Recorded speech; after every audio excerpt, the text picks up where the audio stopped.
దీన్ని పురాన్ పోలి అని కూడా అంటారు. దీని తయారీకి కావాల్సిన పదార్థాలు: మైదాపిండి 1 కప్పు, పచ్చిశనగపప్పు 1 కప్పు, ఈ రెండు ఈక్వల్ క్వాంటిటీలో తీసుకోవాలి. ఉప్పు రుచికి సరిపడా,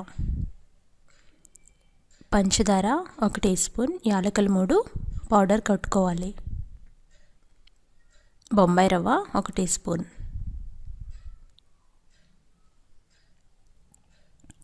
తరిగి పెట్టుకున్న బెల్లం 3/4 వంతు కప్పు,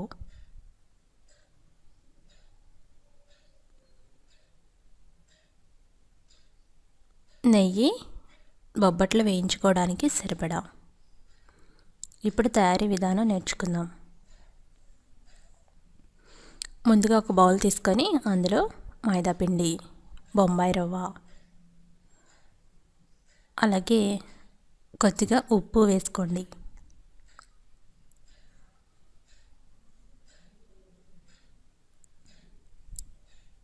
ఇవన్నీ వేసి బాగా కలపాలి.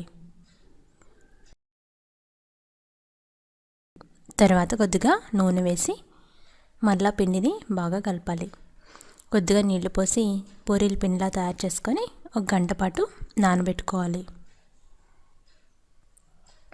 మిక్సీ జార్లో పంచదార, యాలకులు వేసి పౌడర్ లాగా గ్రైండ్ చేసుకోవాలి. తర్వాత ఆ బెల్లాన్ని తురిమితే అది ఈజీగా పాకం అవుతుంది. అలాగే శనగపప్పుని కుక్కర్లో 1 విజిల్ వచ్చే వరకు, అంటే బద్ద 2 ముక్కలు అయ్యేంత వరకు ఉడికించుకోండి. తర్వాత పంచదార, యాలకుల పొడిని వేరే దాంట్లో తీసుకొని ఉడికిన శనగపప్పుని మిక్సీ జార్లో తీసుకొని గ్రైండ్ చేసుకోవాలి.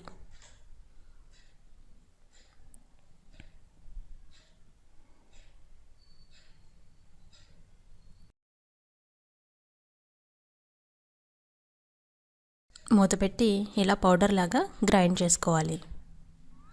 తర్వాత బెల్లంలో 1/4 వంతు కప్పు నీళ్లు వేసి పాకం పట్టండి. అది కొంచెం లేత పాకం వస్తే చాలు, అంటే బెల్లం బాగా కరిగితే సరిపోతుంది. ఇప్పుడు గ్రైండ్ చేసుకున్న శనగపిండి పౌడర్ వేయండి. వేసి ఇది టైట్గా అయ్యేంత వరకు సిమ్లో పెట్టి ఉడికించుకోవాలి. బెల్లంతో పాటు ఈ శనగపిండి కూడా ఉడకాలన్నమాట. ఇప్పుడు కొద్దిగా నెయ్యి వేసుకోండి. ఇప్పుడు గ్రైండ్ చేసి పెట్టుకున్న పంచదార, యాలకుల పొడి వేయండి.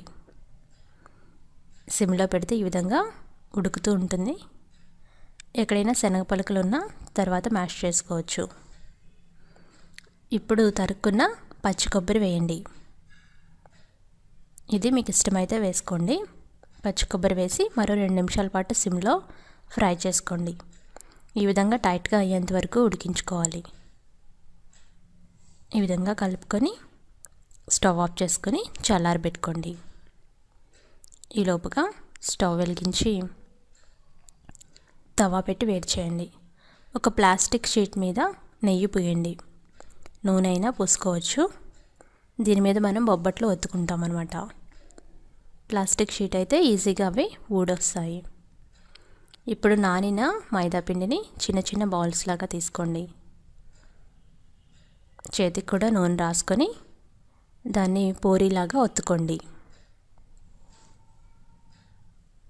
వెడల్పుగా పూరీ సైజులో ఒత్తుకోండి. దాంట్లో పిండి ముద్దకు అర సైజు, అంటే దాంట్లో అప్పుడు ఈజీగా ఫిల్ అవుతుందన్నమాట. దానిలో సగం సైజు ఫిల్లింగ్ ముద్ద తీసుకొని అన్ని వైపులా క్లోజ్ చేసి మరలా ఒత్తుకోండి. పిండి బయటకు రాకుండా ఇలా ప్లాస్టిక్ షీట్ని మూసేసి కొద్దిగా ఖాళీ ఉంచి ఇప్పుడు చేత్తో ప్రెస్ చేసుకోండి. అదే పూరీ ప్రెస్లో అయినా ఈజీగా అవుతుంది. పూరీ ప్రెస్నర్ ఉంటే దాంట్లో ఈజీగా ప్రెస్ చేసుకోవచ్చు. ఈ విధంగా పిండి బయటకు రాకుండా జాగ్రత్త పడుతూ గుండ్రంగా ప్రెస్ చేసుకోండి. ఇప్పుడు తవా వేడైన తర్వాత కొద్దిగా నెయ్యి వేసి వేడి చేయండి.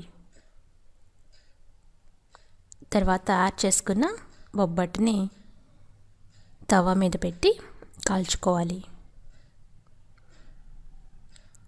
తర్వాత ఇంకొక బొబ్బట్ని తయారు చేసుకుందాం.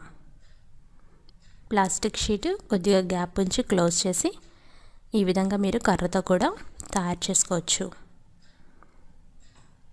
కాలిన బొబ్బట్ని రెండో వైపు తిప్పి బ్రౌన్ స్పాట్స్ వచ్చేంత వరకు వేయించుకోవాలి. ఎక్కువ నెయ్యితో వేయించుకుంటే ఇవి చాలా టేస్టీగా ఉంటాయి. సిమ్లో పెట్టుకొని నెయ్యి వేసి రెండు వైపులా తిప్పుతూ వేయించుకోండి. కొద్దిగా ఒత్తుతూ వేయించుకుంటే లోపల మిశ్రమం కూడా ఉడుకుతుంది. అప్పుడు బొబ్బట్టు చాలా స్మూత్గా టేస్టీగా ఉంటుంది. అంతే, ఎంతో రుచికరమైన ఆంధ్ర ట్రెడిషనల్ స్నాక్ ఐటెం బొబ్బట్లు రెడీ అయినాయి. వీటినే పురాన్ పోలి అని కూడా అంటారు. ఎంతో ఈజీగా తయారు చేసుకున్నాం కదా. వీటిని పూరీ ప్రెస్నర్లో ఒత్తుకుంటే మరింత పలుచగా వస్తాయి, చాలా టేస్టీగా కూడా ఉంటాయి. నేతితో మాత్రమే బొబ్బట్లని కాల్చుకోండి. ఇవి మీరు కూడా తయారు చేసుకొని ఫీడ్బ్యాక్ పంపించండి. మరిన్ని రెసిపీస్ కోసం అత్తమ్మ టీవీ సబ్స్క్రైబ్ కాగలరు. ధన్యవాదములు.